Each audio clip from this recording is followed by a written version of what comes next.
நம்ம முருகர் இருக்காரே, ரொம்ப ரொம்ப ரொம்ப அழகானவர். ரொம்ப அறிவானவர் கூட. ரொம்ப ரொம்ப அறிவு. அந்த அளவுக்கு ரொம்ப ரொம்ப குறும்புத்தனமானவர். நம்ம முருகா முருகான்னு உள்ள முருகி கூப்பிடுறோம் பார்த்தீங்களா? அத ரொம்ப ரசிப்பாரு.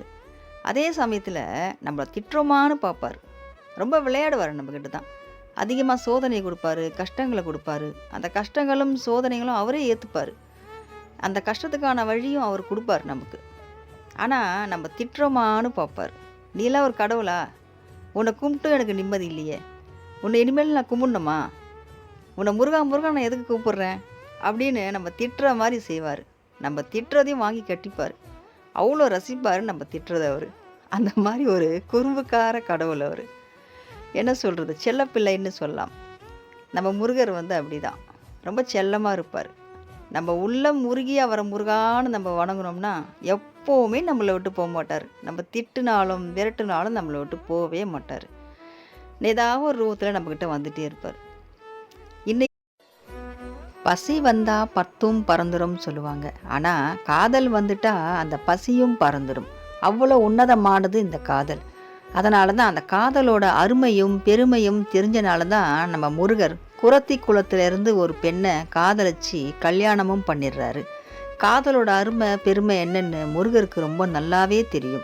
நமக்கு காதல்ல ஒரு பிரச்சனை இருந்துச்சுன்னா, நம்ம முருகர வணங்கும்போது அந்த பிரச்சனை எல்லாம் சரியாயி, நமக்கான அன்பானவங்க நம்மக்கிட்ட வந்து சேர்ற மாரி முருகர் செய்வாரு.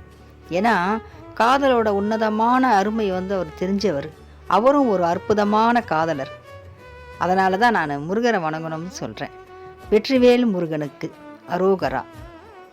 யாரெல்லாம் முருகனை வணங்கலாம்? தூய்மையான உள்ளம் கொண்டவங்க, யாருக்கும் எப்பவும் கெடுதல் செய்யாதவங்க, மனசளவுலையும் கெடுதல் நினைக்காதவங்க, அன்பா இருக்கிறவங்க, அன்பை மட்டுமே எதிர்பார்க்கிறவங்க, இவங்க எல்லாம் முருகனை வணங்கலாம். ஏன், இவங்க எல்லாம் முருகனை வணங்கலனாலும், முருகர் ஒருத்தர் இருக்கிறாருன்னு நினைக்கலனாலும், இவரெல்லாம் ஒரு கடவுளா, இவரெல்லாம் கும்பிடணுமா அப்படின்னு நினச்சி அவங்க விட்டுட்டு போனாலும் முருகர் அவங்கள விட மாட்டார். ஏன்னா அவருக்கு தேவை தூய்மையான உள்ளமும், அன்பான மனசும், அன்பை மட்டுமே எதிர்பார்க்கிற ஒரு அன்பு உள்ளத்தை தான் முருகர் தேர்ந்தெடுப்பார். அந்த உள்ளத்தில் தான் போயிட்டு அவர் குடியும் இருப்பார். அவங்களுக்கு தெரியாமையே அவங்களுக்கு நல்லதையும் செய்வார். நம்ம அவரை வந்து உணரலாம் கூட உணர வைப்பார்.